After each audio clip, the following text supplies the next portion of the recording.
Good morning, everyone, and welcome. Today, we'll start by acknowledging the Jagera people and the Turrbal people as the traditional custodians of Meanjin, Brisbane, where we are joining you in person from today and acknowledge all Aboriginal and Torres Strait Islander peoples as Australia's First Nation peoples and the traditional custodians of this land on which we all meet today. We respect their continued cultural and spiritual connection to land, sea and community. We also pay our respect to their elders, past, present and emerging, and extend that respect to all Aboriginal and Torres Strait Islander peoples today. We also in the spirit of reconciliation, I am committed to making a valued contribution to the wellbeing of all Aboriginal and Torres Strait Islander peoples. Thank you for attending today's webinar, where you will hear from each of our partners before announcing the much anticipated winner from the 2023 finalists for Governance Top 100. I'm Ainslie Cunningham, co-founder of Three Wise Owls. I am joined today by my fellow panelists representing each of our partners for the event. We have Hamish Park, the Relationship Manager for Queensland at Computershare. Kokkalis, joining us online, is the Senior Manager of Legal and Company Secretarial at Hayes. Reece, Partner of Corporate and Equity Capital Markets, McCullough, Robertson Lawyers, and we're also joining you today from their offices, so thank you very much, Reece, for that.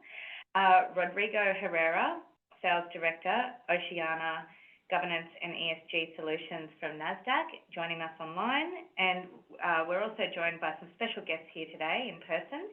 We have our inaugural winner, Fran Finucane, and online we have last year's winner, Zoheb Razvi.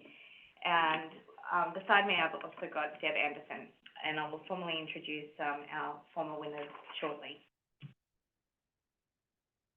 Three Wise Owls Corporate Governance Consultants are proud to be the organiser of Governance Top 100 for 2023, celebrating the top governance professionals across the country and shining a light on a profession that we are so proud to be a part of. The event, now in its fourth year, received an incredible number of nominations, and we have been overwhelmed by your participation and support. Governance Top 100 is about highlighting the amazing talent and achievements of individuals that take their role in governance to the next level within their organisations. Governance as a profession is ever evolving and is made up of individuals from a variety of professional backgrounds across a range of entity size and industry types. Governance Top 100 emphasises the value and benefit that robust governance frameworks and the individuals that are responsible for driving these initiatives bring to an organisation. This event would not be possible without the ongoing commitment and support of our partners, who are all champions of governance in their own right. We would like to thank each of our partners, Computershare, Hayes, McCullough, Robertson Lawyers and Nasdaq. And each of our judges for this year, Deb Anderson, David Maffescioni, who was unable to join us today, Phil Neiswender, Reece and Kokkalis. Thank you for the commitment to the rigorous judging process, and the calibre of nominees this year made it a very difficult task indeed, but you were all up for the challenge, so thank you. Thank you to each and every one of our amazing finalists for putting yourself forward as nominees or for being peer nominated. We appreciate that governance professionals are humble and can find it challenging to promote themselves. But each of you should be proud of the contribution that you have made and will continue to make to governance within your organisation, particularly over the last 12 months, as we've all faced the ongoing challenges with workforce and increased economic pressure. We had a broad range of nominees, including company secretaries, general counsel, chief financial officers, risk officers, chief transformation officers, directors and other governance professionals and C-suite executives in ASX-listed entities, not-for-profits, private and unlisted public entities across multiple industries, including local councils, agriculture, banking and financial services, government and government-owned corporations, and there were actually quite a number of local councils this year. Engineering and mining, healthcare and pharmaceutical, infrastructure, sport and other professional services and manufacturing. Now, before we hear from each of our sponsors, as mentioned earlier today, we are joined by a special guest online, last year's winner of Governance Top 100, Zoheb Rasvi. Zoheb is the Group Company Secretary from Ventia, and before we hear from each of our sponsors, we would love to hear a few words from you about your governance journey and your experience in becoming the winner of Governance Top 100 and having your picture appear at one of our sponsors' Nasdaq market site tower in Times Square, New York. Thank you for joining us today, Zoheb. Now over to you. Thank you, Ainslie, and thank you again for the kind introduction. I too wish to acknowledge the traditional custodians of the various lands that we're dialing in today and pay my respect to elders past, present, and emerging. As Ainslie mentioned, I was very much honoured and humbled to have won the Governance Top 100 last year, and certainly overwhelmed with the impact it had on me personally, and the impact it had within the organisation, which I'll touch on shortly. And it was pretty surreal to kind of be on a billboard in New York Times Square. A lot of my friends thought it was fake, but in fact it was actually quite true. I also want to kind of congratulate each of you for being nominated for this award. This is an incredible recognition of what you've achieved in your organisation and your respective fields, and you should all be proud of what you've achieved, not only to your organisation but to the governance profession generally. Just a little bit about myself. I started my career as a corporate lawyer. I worked in several private practice firms across Australia and New Zealand. And I think I kind of fell in love with governance when I was actually working in the sports industry. In a previous life, I was the head of governance and legal at a football organisation in New South Wales. And my remit was to kind of put out a lot of fires within the football community, but more importantly, put some strong governance structures in place across the state, whether it be semi-professional football clubs, associations, or your mum and dad football clubs. And I think at that point of time, I really enjoyed the governance aspect of my role. And that led me to kind of upskilling at the Governance Institute, before then kind of pursuing a career as a company secretary, which 15 years on is still the case, and I still very much love what I do. I spent several years kind of learning my craft as a company secretary, and I was fortunate enough to kind of work with some incredible company secretaries and other governance professionals. And as Ainslie mentioned, I'm now the group company secretary at Ventia. During my 4.5 years at Ventia, I've been really fortunate to have played a key role in some of the transformational projects where governance was at the forefront. We completed a really complex acquisition of Broad Spectrum. We spent some time harmonising 2 large corporate groups. And then before we took a deep breath, the shareholder said it's time to do an IPO. So we went through that process and we listed on the ASX and NZX. And we did all those projects within COVID, which was quite remarkable. I suppose the kind of the byproduct of being part of those transformational projects was not only the recognition I got internally and externally, but the awareness that I brought into the organisation of the importance of having strong governance practices in place and advocating that on a regular basis across the organisation. And that wasn't kind of to simply justify my existence, it was to kind of demonstrate that governance has such an important role to play in any organisation, and that could be whether it's listed or unlisted, not-for-profit or government. And to also advocate that it has a significant impact on a company's culture and ultimately its performance. So I kind of, to each of you, implore you to seize every opportunity you have to self-promote and raise awareness in what you do as governance professionals. For me, the work that I do, I feel there's the moral duty to ensure that an organisation operates with the highest level of integrity and accountability. So yeah, congratulations again for being nominated for this award. I also want to thank Three Wise Owls and the partners and judges for creating this award and providing a platform for all of us to celebrate what we do. So good luck, and also go the All Blacks on Sunday.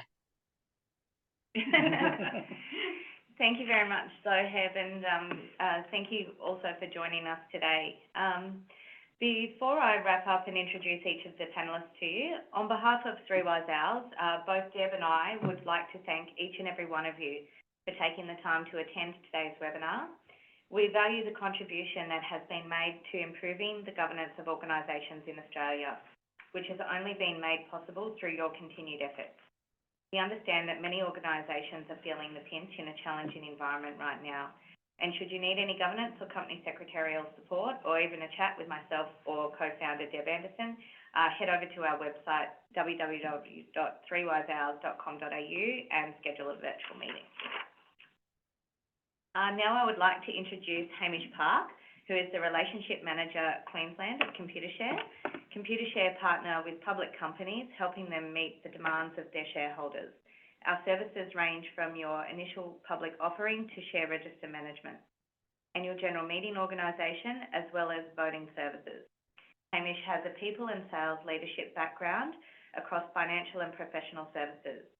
He is passionate about the development of both individuals and building partnerships, which aligns with our awards focus on highlighting the amazing talent and achievements of governance individuals. Hamish aims to bring energy and a smile to every day. Please join me in welcoming Hamish. Thank you. And thank you everyone for your time this morning. I'm conscious there's awards at the end of this, so I will be on target this time, guaranteed. At Computershare, we're obviously delighted to continue our partnership with Governance Top 100. Commenced 4 years ago, and we were certainly there at the same time in 2020. And of interest in reviewing the nominations this year is that the direct correlation between some events that happened in 2020 and a number of the initiatives that you're working on in the nominations this year. And I'd just like to sort of draw that link for you quickly and share some insights. So the year in 2020 began back in Australia with the worst fire season on record. And there was one point that some may remember, we had 6% of our country in flames. Only 11 days later, at the start of 2020, China reported the first death from a mysterious virus that we all know has had a significant impact on us from that date forward, and we see that reflected in a number of the nominations. Some of the things that you are working on as we speak today. So the key themes that we saw were sort of really covered 3 areas: ESG, climate change, and artificial intelligence, and driving, solutions and benefits with the help of technology, which we all know who sat on Zoom calls and Teams calls early days, technology is a part of our everyday life for sure. So over the past year at Computershare, we've been involved with over 1,000 company meetings, and so I just wanted to draw 2 key insights that directly relate to the work that you're doing and some of the things that we're seeing from stakeholders and investors in the broader Australian community. And what it really does highlight is that the work that you're doing for your communities and for your workplaces is of relevance and is needed. So firstly, if I was just to talk to ESG, the theme that we're getting is that investors and stakeholders are seeking a broader focus than just governance and environmental issues. Social issues are relevant, and we all experience them every day, as I highlight a couple of things to you. Talent, cybersecurity, supply chains, privacy, diversity. Investors, stakeholders want to hear about that. The work that you do from a governance perspective, we would encourage you to broaden and make sure that you include those issues as well under the broad topic of ESG. The second point to that is of real interest. Our research and research of other independent bodies has shown that approximately 17% of directors have actually got relevant training or experience in ESG. And less than 30% of the companies at the meetings that we attend have a dedicated committee that focuses on ESG. So it's live, people want to know about it, people want to be focused at it, but there's a real opportunity for everyone online today for us to suggest that when you're Don't just look to report on ESG, work and have that governance framework, and also make sure that in your recruitment perspective that you build the relevant skills to bring in that ESG knowledge that is missing across the community. The second point to do with your nominations that you sort of focused in, which is directly related, is more specific to climate change. And what we see is that many companies are increasingly being asked about climate change and they are bringing resolutions forward. But although these numbers are increasing, they're not increasing at a rapid rate. One of the reasons that could be there is that we are seeing stakeholders actually vote against resolutions that are climate change related. And our research and our conversation shows that it's not that they don't believe in climate change, but they actually want to see companies put forward strategies that are more ambitious and achieve more quicker. That's the reason for the no vote.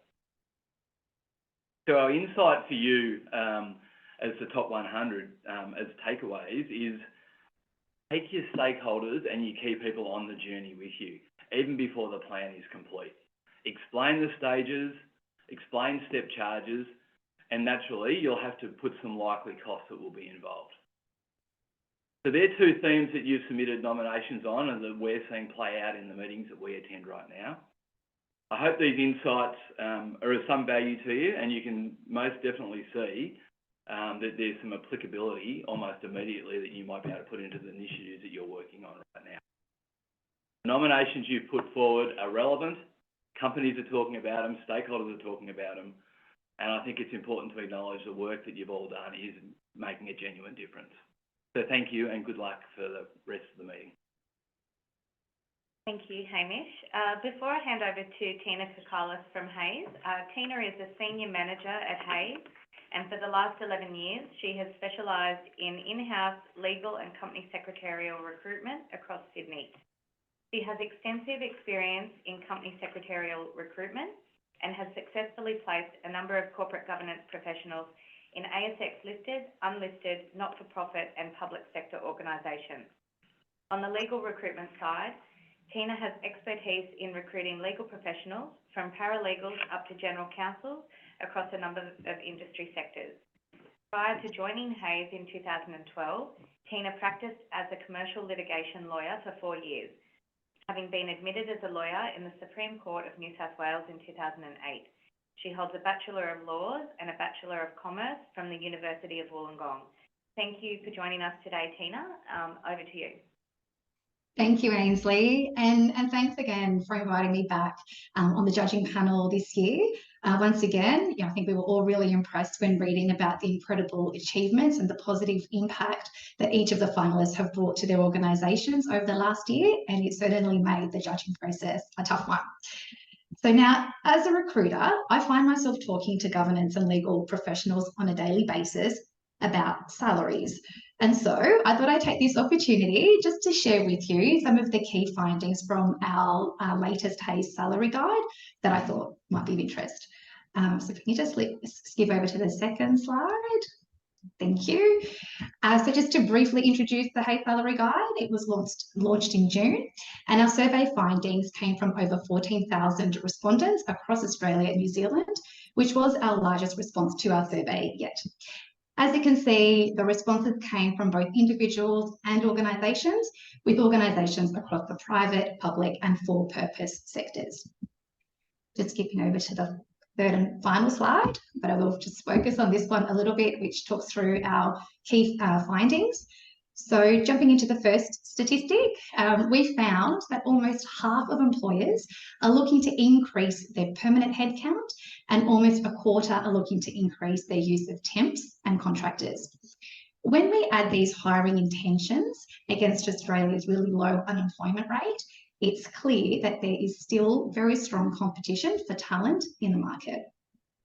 As a result, we're seeing both the number of salary increases and the value of salary increases continue the upward trend we saw in last year's survey. We're calling this the year of the raise. And as you can see in the slide, 95% of employers told us that they intend to increase salaries this financial year, and that's up from 88% last year and 67% the year before. Of these, 66% plan to increase salaries by over 3%, which is also up from 37% last year and 12% the year before that. Another key finding is that almost 9 in 10 employers across Australia and New Zealand are experiencing a skills shortage. And that's despite some uncertainty about the economy, despite recent increases in skilled migration, and despite some increases in automation adoption. Our survey respondents told us that the shrinking skills pipeline is impacting their operations, growth plans, productivity, it's increasing workloads of existing staff, and it's hitting project delivery. And as you can see, 40% said that skills shortages have actually intensified even further over the last 12 months. So in the guide, we make a deliberate decision to call this a skills shortage crisis, and we're talking of a skills recession, which is predicted to last until the mid-2030s. One impact on employers that this has is that the time it takes to hire a candidate in this market is taking a lot longer, and in some cases, they may need to consider talent pools outside their normal go-tos. For candidates, on the other hand, this is the time to advance careers and seize opportunities out there in the market. In addition to increasing salaries, the skills shortage is impacting existing staff who are taking on additional responsibilities and doing more overtime. For employers, this is a big risk factor for employee loyalty because the negative impact on work-life balance is a legitimate reason for job searching.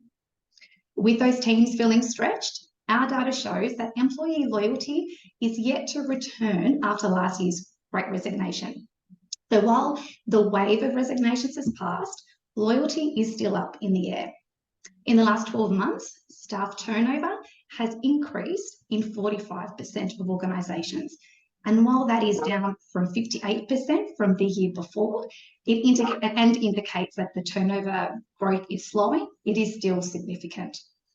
Less than half of the professionals surveyed said that they unquestionably intend to stay with their current employer beyond the end of this financial year. Of the remainder, 37% are passively looking, which is a fairly large pool, and the rest are actively looking.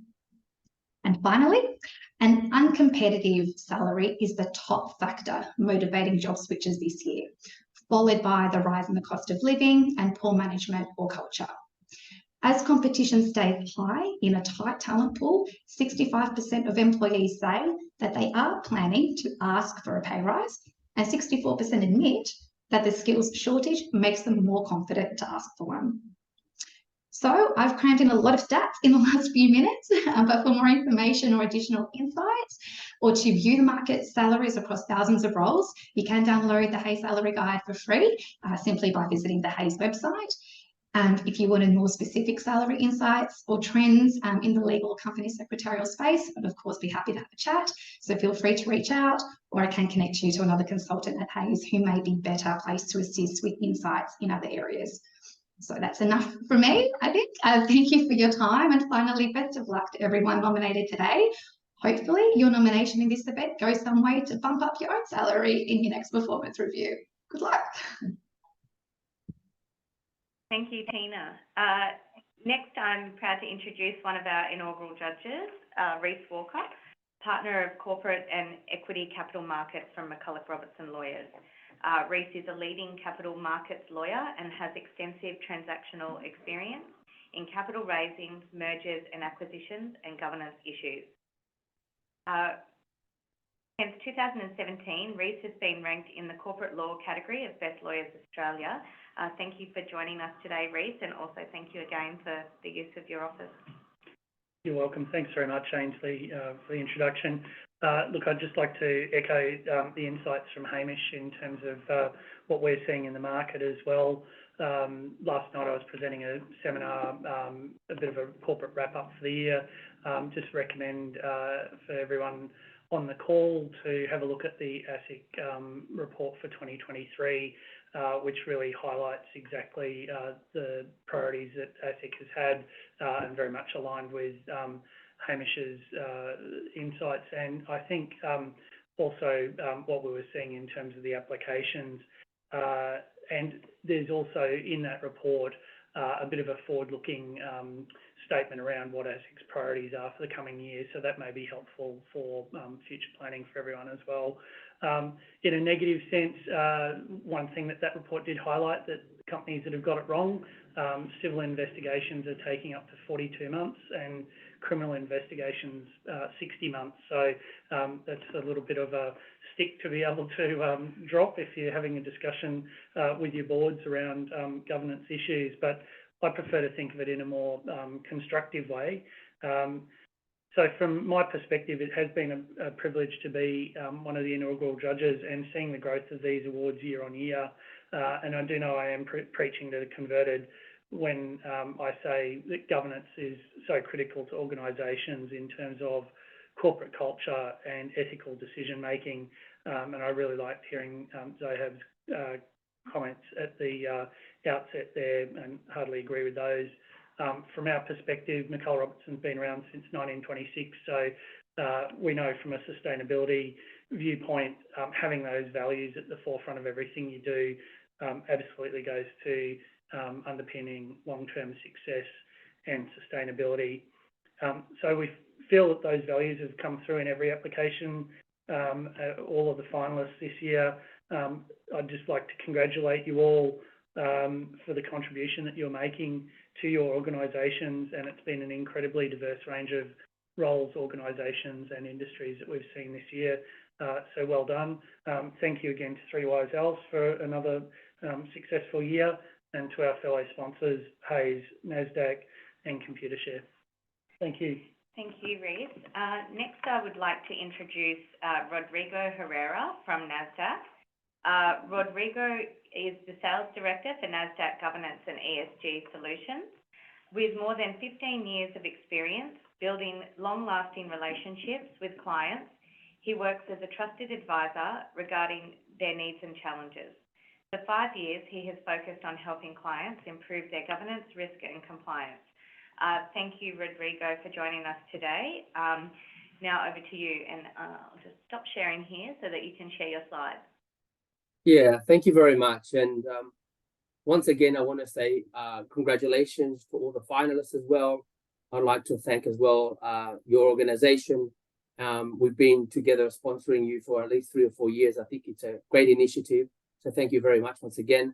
I was said that I was going to have 10 minutes, but I think all my everyone here did 5. So as a salesperson, I'll do the best I can to do it in 5 minutes. But look, what I want to do, if that's okay, I do want to share a little bit my screen. I've been working here at Nasdaq for nearly 2 years. My background is a little bit in this area.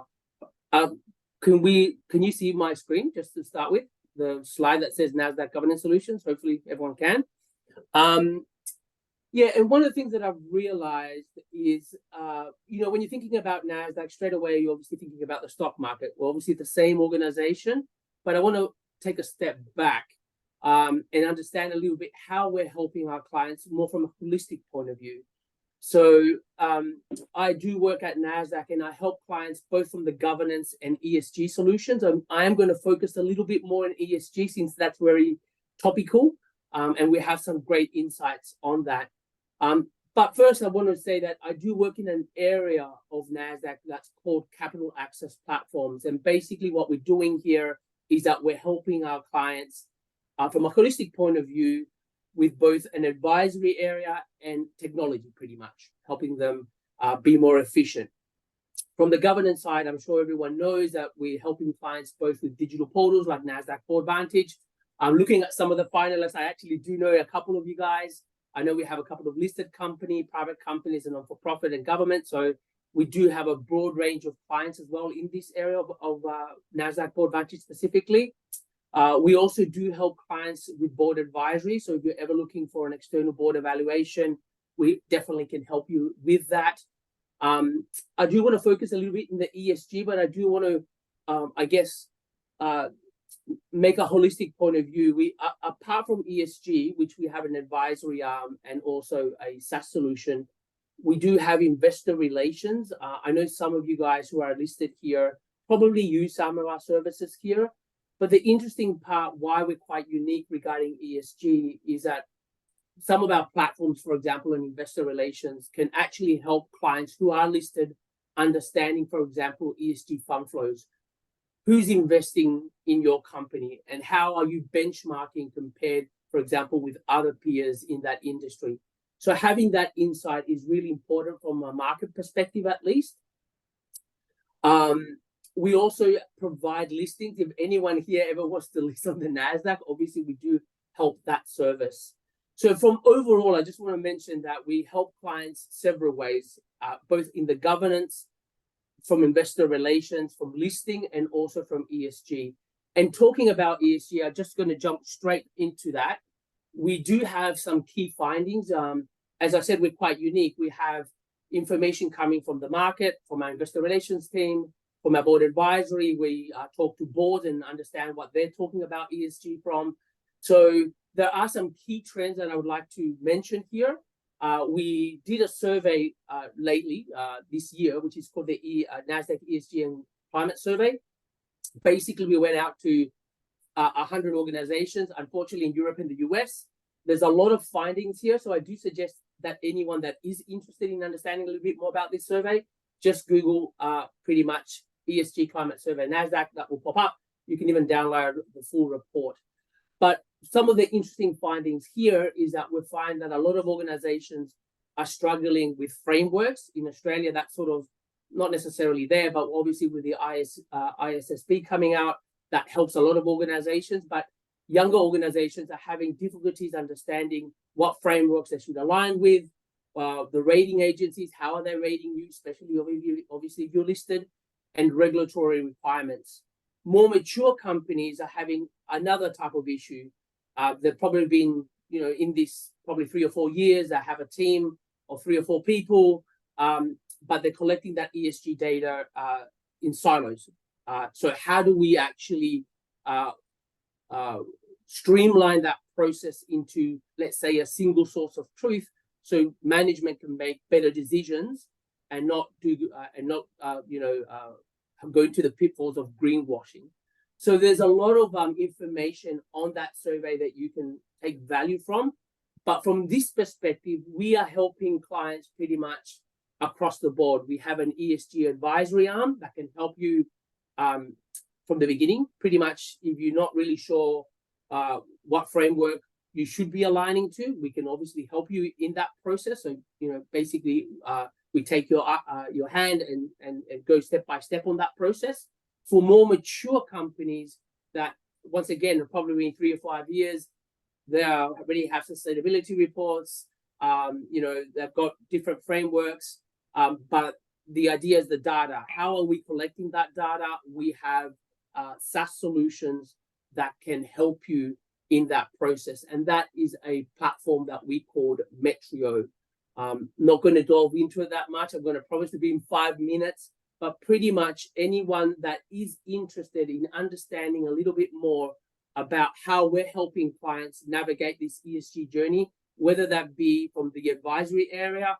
For example, I'll give you a good example. It's not only companies that are beginning, we're actually working with a mature company. It's a listed company, but their main issue is that one of the rating agencies is not giving them a very good review. So we're helping them improve that rating. There's 100 variables that go into that. We have expertise in both in Europe and the US, people that have worked for MSCI or Sustainalytics and are helping these clients with that. In the other case, in the platform perspective, we have obviously clients that are using something like Metro to help them collect that data and make that information valuable for your decision makers to make the right decisions moving forward and benchmarking yourself compared to what your objectives are. Look, and with that, I did try to hopefully leave that in 5 minutes. So thank you so much for your time. Please feel free to reach out if you have any questions, both from the governance perspective or if you're interested in understanding a little bit more what we're doing from the ESG. Thank you. Thank you very much, Rodrigo.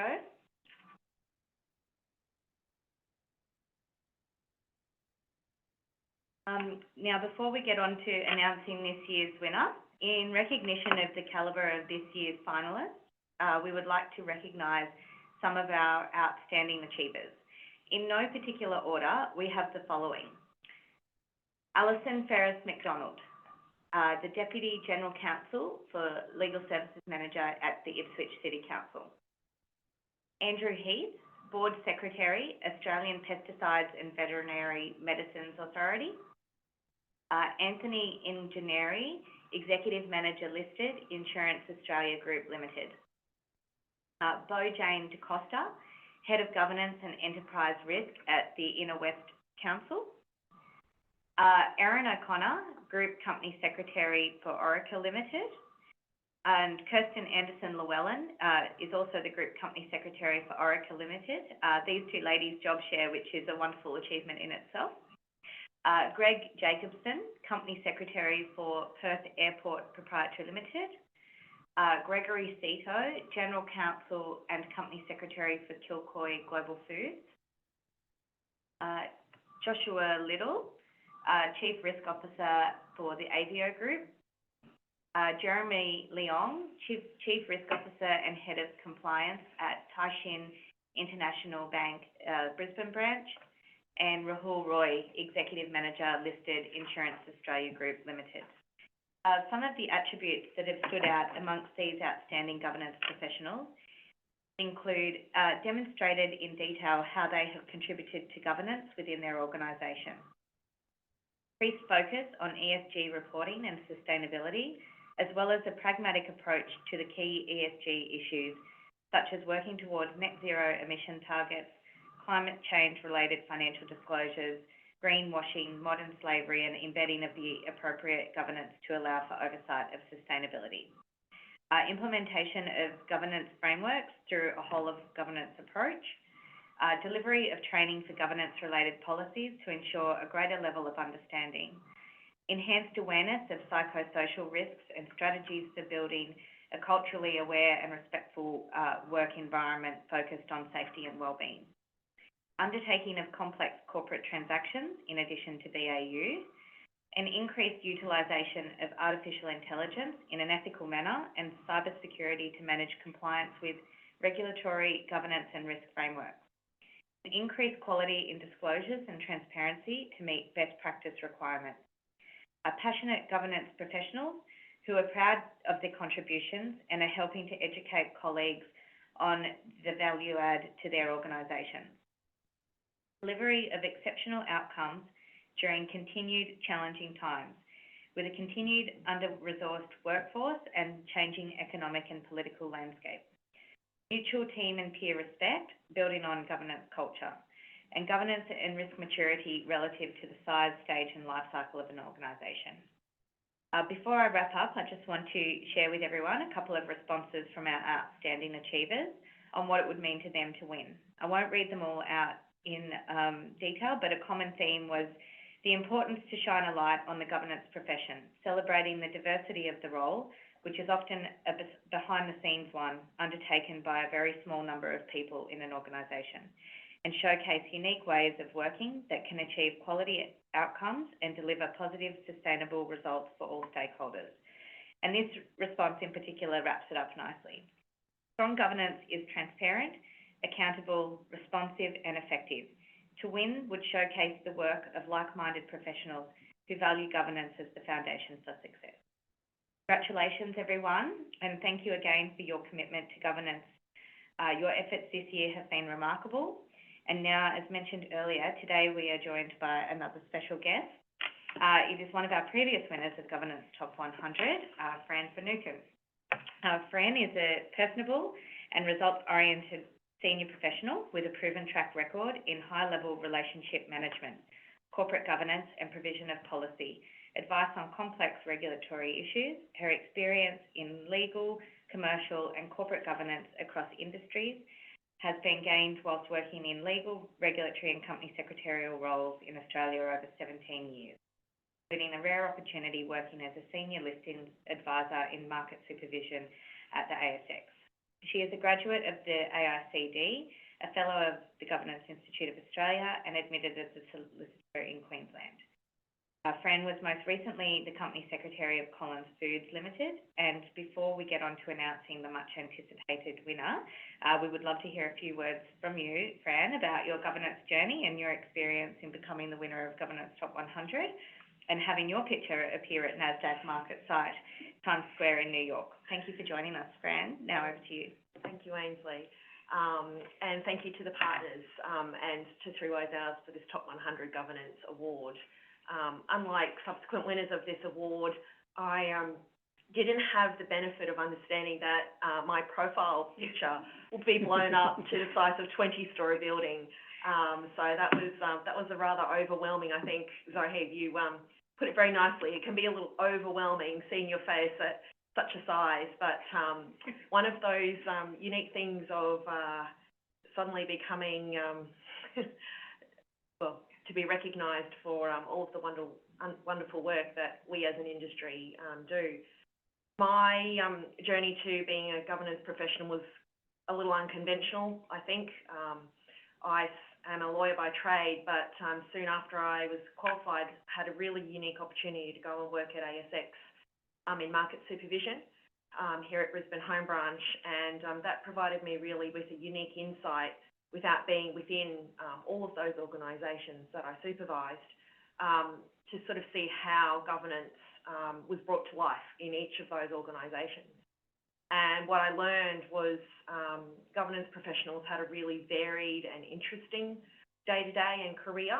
And it wasn't something that is really regularly spoken about or even profiled. And so knowing that, sought to go and do the postgraduate diploma with the Governance Institute to learn more about company secretarial practice and governance, and really fell in love with it. And shortly after that, had the opportunity, with the closing of the Brisbane Home Branch of ASX, to go and put my skills to good use. And really, really enjoyed it. The most interesting part of it was the varied nature of the day-to-day, that being able to, I guess, call in all these different pieces of information from across the business and be a neutral and independent place for sounding of ideas was really quite fun, and I still find it really quite fun. And, you know, one of those things about governance is that when it works really well, it works well quietly.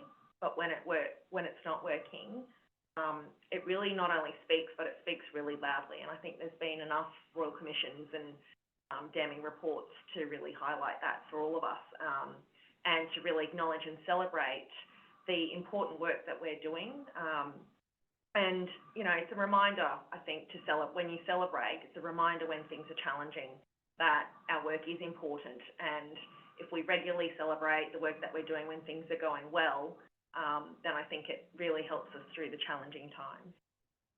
And so these awards are a celebration, so that we can remind ourselves that the work that we're doing is important. And as a service profession, perhaps it might be easier for us to, when we're encouraging not only ourselves but our peers to nominate for these awards, is to remember that we need to have our own succession plan for our industry.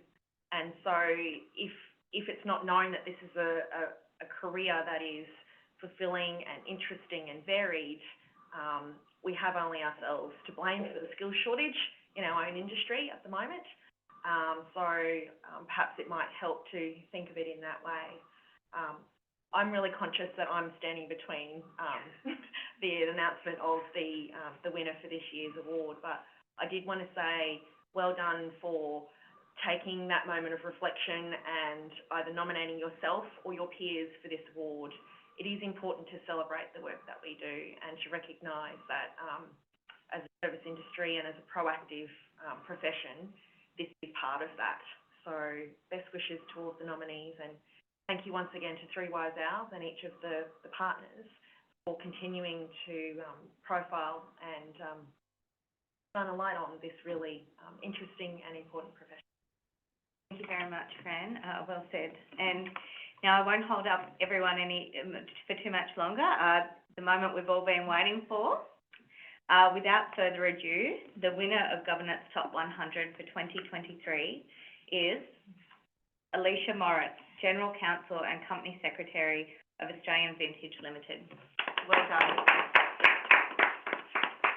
Congratulations, Alicia, on winning Governance Top 100 for 2023.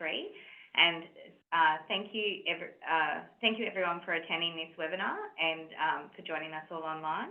And for the finalists who have joined us today, congratulations also. We look forward to seeing you all back again for Governance Top 100 in 2024. Thank you very much.